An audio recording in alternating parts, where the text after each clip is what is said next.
evidence for them that any damaged tissues can be repaired. No, for example, if you have a wound, if you have some sort of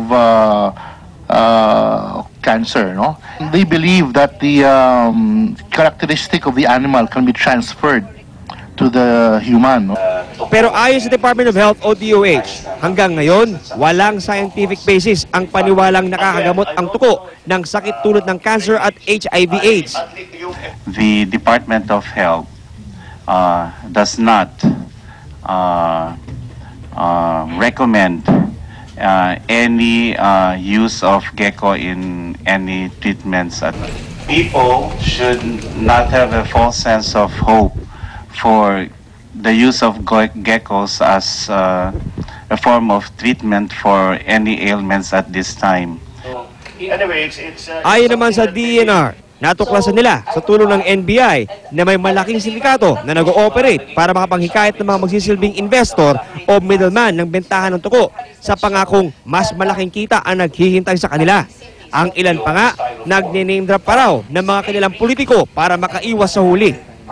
Bibentahan kita ng tuko at 1,000, dala mo ko yung 1,000 mo.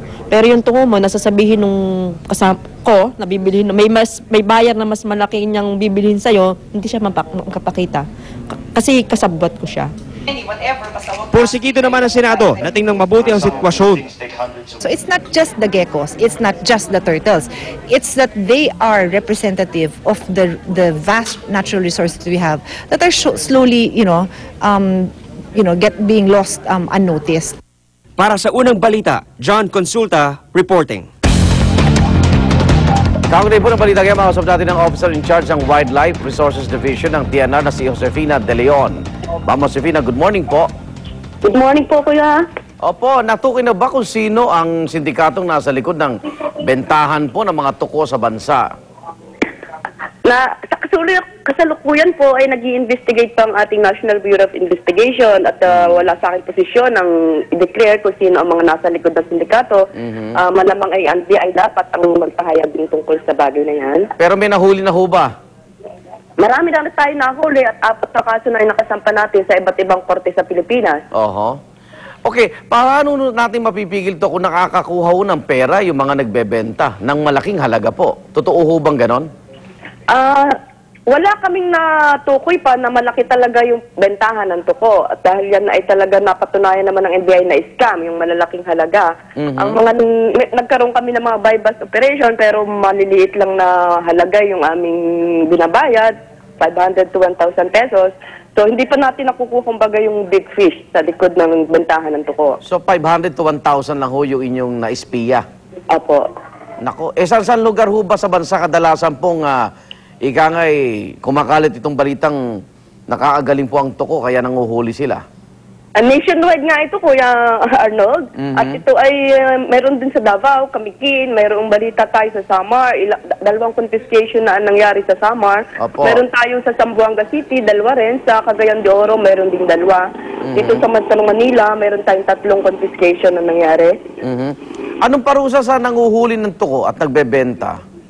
Mayroong 1 buwan na hanggang 4 na taong pagkakulong, depende sa kasalanan. At penalty na 10,000 to 400,000 pesos.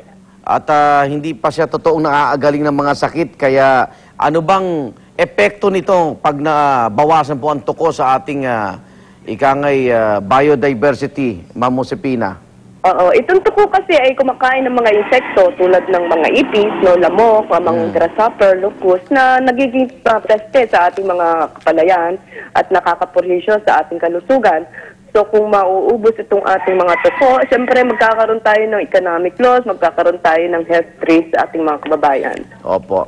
Maraming salamat po. Good morning. Maraming salamat, Arnold. Gandang umaga. Josefina De Leon po ng DENR. Pagdami ng bilang ng mga nagkakadengge patuloy na tinututukan ng DOH. Sa Metro Manila pa lamang, umaabot na sa mahigit 9,000 ang tinamaan ng dengue mula pa lamang nitong Enero. Narito ang report ni Ian Cruz.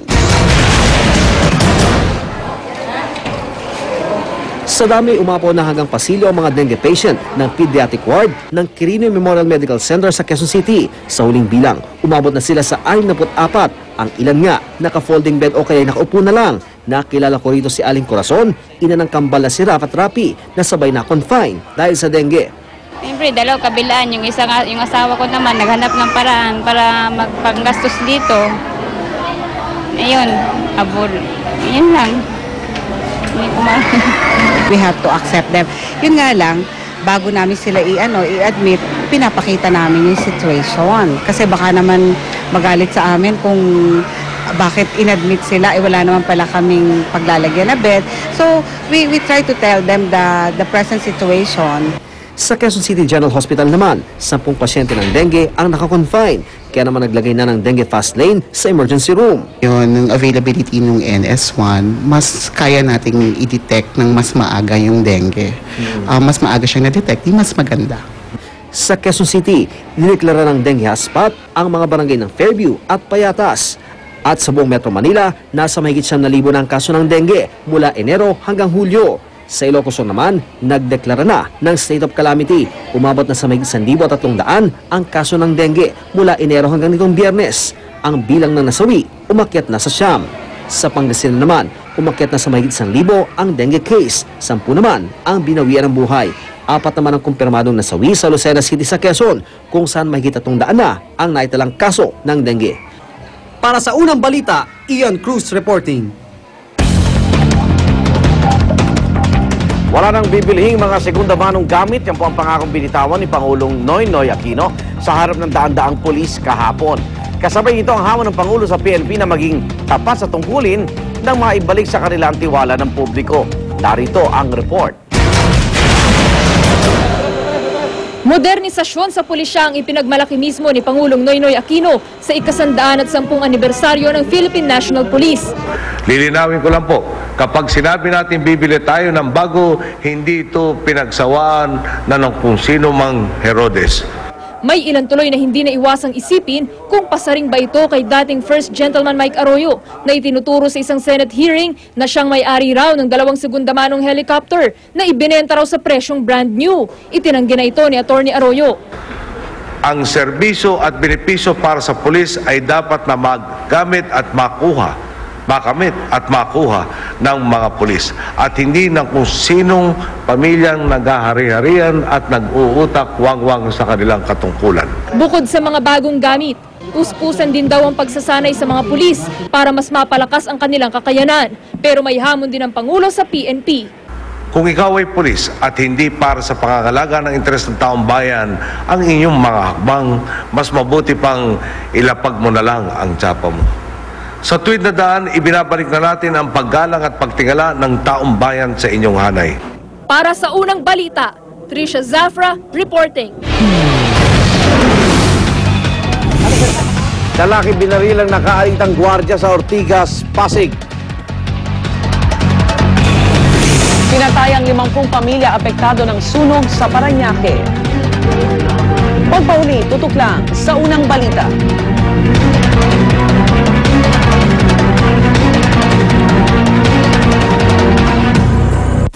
Noong nakaraang July 9, 2011 ay nagdaos ang Pinoy MD ng Project Kalusugan Health Fair. At isa sa nag-participate na sponsor sa nasabing event ay ang Essential Liver Fit. Bukod sa kanilang mga free samples, meron ding games para sa mga pumunta sa health fair. Para sa buhay Pinoy, mag-Essential Liver Fit araw-araw. It's Silimarin Plus Phosphatidylcholine. Available in leading drugstores nationwide. Scrambled itlog, i-magic lob. Ibudbod ang Maggi Magic Sarap, then beat the eggs.